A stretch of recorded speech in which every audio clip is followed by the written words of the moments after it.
సాక్షాత్తు బ్రహ్మదేవుణ్ణి దేవతలు ఋషులు చేసిన ఒక గొప్ప ప్రార్థన. కాశీఖండంలో ఈ స్తోత్రానికి ఎంతో విలువ ఉన్నది. అందువల్ల ఈ పవిత్ర స్తోత్రాన్ని వినండి.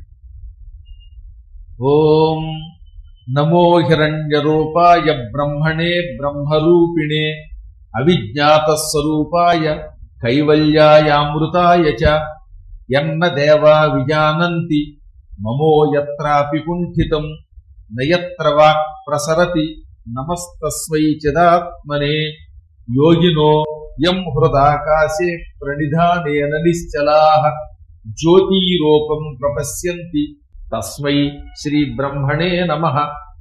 కాలాత్పరాయ కాలాయ స్వేచ్ఛయా పురుషాయ చ గుణత్రయ స్వరూపాయ నమః ప్రకృతి రూపిణే విష్ణవే సత్వరూపాయ రజోరూపాయ వేధసే తమసే రుద్రరూపాయ స్థితి సర్గాంతకారిణే నమో బుద్ధిస్వరూపాయ త్రిధాహంకృతయే నమః.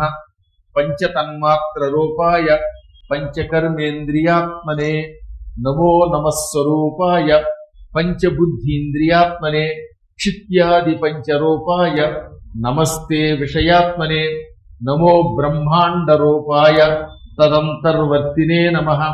అర్వాచీన పరాచీన విశ్వరూపాయ తే నమః.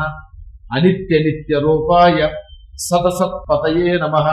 సమస్త భక్త కృపయా స్వేచ్ఛావిష్కృత విగ్రహ తవ నిశ్వసితం వేదాః తవ స్వేదోఖిలం జగత్ విశ్యాభూతాని తే పాదః శీర్ష్ణోద్యౌ సమవర్తత నాభ్యా ఆసీదంతరిక్షం లోమాని చ వనస్పతిః చంద్రమా మనసో జాతః చక్షోః సూర్యస్తవ ప్రభో త్వమేవ సర్వం త్వయి దేవ సర్వం స్తోత్తా స్తుతిస్తవ్య ఇహ త్వమేవ ఈశత్వయా వాస్యమిదం హి సర్వం నమోస్తు భూయోపి నమో నమస్తే.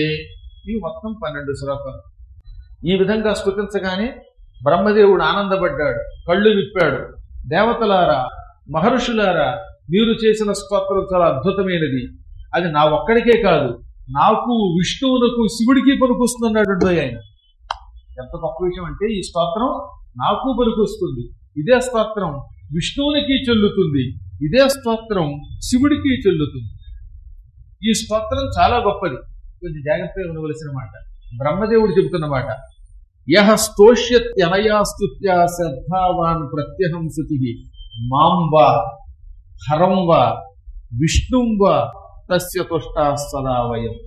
ప్రొద్దుట లేచి స్నానం చేశాక ఈ స్తోత్రం చదివితే ఈ స్తోత్రానికి నేను, శివుడు, విష్ణువు ముగ్గురు సంతోషిస్తాం. కారణం, ఇందులో ఎవరి పేరు ఉండదు, పరబ్రహ్మ స్వరూపాన్ని చెప్పారు. కాబట్టి ఈ స్తోత్రం శివుడి కోసం చేసినా నా కోసమే శివుడు సంతోషిస్తాడు. విష్ణువు కోసం చేస్తే ఇది నా స్తోత్రం అని ఆయన సంతోషిస్తాడు. నన్ను గురించి చేస్తే నా గురించే చేశారని సంతోషిస్తాం. ఈ విధంగా త్రిమూర్తులు సంతోషించే స్తోత్రం మీ నీటి నుంచి వచ్చింది. ఇది ప్రతిదినము ఉదయం పూట విన్నా లేక స్తుతించినా, ఒక్కొక్కడు చదవగలుగుతారు కదా, చదవగలిగితే చదువుకోవచ్చుట, రోజు వినగలిగితే సరే ఒక 40 రోజులు వినండి. త్రిమూర్తులు ఆ ఇంట్లో నడయాడతారు, త్రిమూర్తుల అనుగ్రహం ఉంటుంది, సకల శుభాలు కలుగుతాయి. గురువుగారు మా ఇంట్లో రండి అన్నప్పుడు గురువుగారు రాకపోతే ఈ స్తోత్రం ఇంట్లో ప్లే చేస్తూ గురువుగారు ఇంట్లో ఉంటారు భార్యా సమేతంగా. బ్రహ్మ, సరస్వతి, విష్ణువు, లక్ష్మి, పార్వతి, శివుడు ముగ్గురు వచ్చి ఇంట్లో కూర్చుంటున్నారు. ఆ ముగ్గురు కూర్చుంటే అర్థం ఏంటి? ముగ్గురు గురుస్వరూపాలే కదా. గురువు బ్రహ్మ, గురువు విష్ణువు, గురు దేవో మహేశ్వర, గురు సాక్షాత్ పరబ్రహ్మ తస్మై శ్రీ గురవే నమః. ఈ స్తోత్రం చదివితే ఆ రకంగా గురువు గారు ఇంట్లో ఉంటారు. అంత అద్భుత స్తోత్రం. పైగా ఆయన ఏమంటున్నాడో తెలుసా? ఈ స్తోత్రం విన్న వాళ్ళకి దాస్యామ సకలాన్ కామాన్, అన్ని కోరికలు తీరుస్తాను, మీరు విని తీరండి, నేను అన్ని కోరికలు తీర్చి తీరతానన్నాడు. ఈ స్తోత్రం విన్నంత మాత్రం చేత కోరికలు తీరుస్తాను, వారింటిలో సకల శుభాలు కలగజేస్తాను, ఇంటికున్న వాస్తు దోషాలు తొలగిస్తాను, భార్యాభర్తల మధ్యలో ఐకమత్యం ఇస్తాను, కోడళ్ళు తిట్టే అత్తగారికి మంచి వాక్కులు ఇస్తాను, అత్తగారిని తిట్టే కోడలికి కూడా మంచి వాక్యం ఇస్తాను. భార్యాభర్తలు కొట్టుకుంటున్న వాళ్ళు 40 రోజులు వింటే వాళ్ళ మధ్యలో ఐకమత్యం వస్తుంది.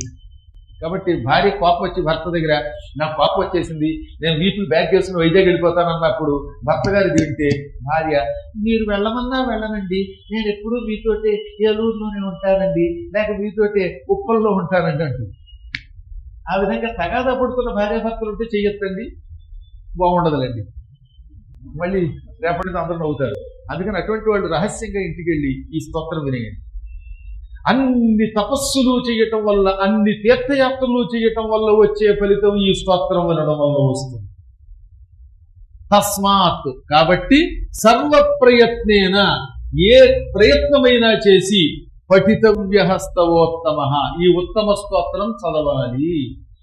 ఏ ప్రయత్నమైనా చెయ్యండి, చదవండి. అంటే దొరకకపోతే వెతకండి, ఎక్కడ దొరుకుతుందో అడిగి పట్టుకోండి. యూట్యూబ్లో లేకపోతే ఐట్యూబ్తో చూడండి, సకల శుభాలు కలుగుతాయి.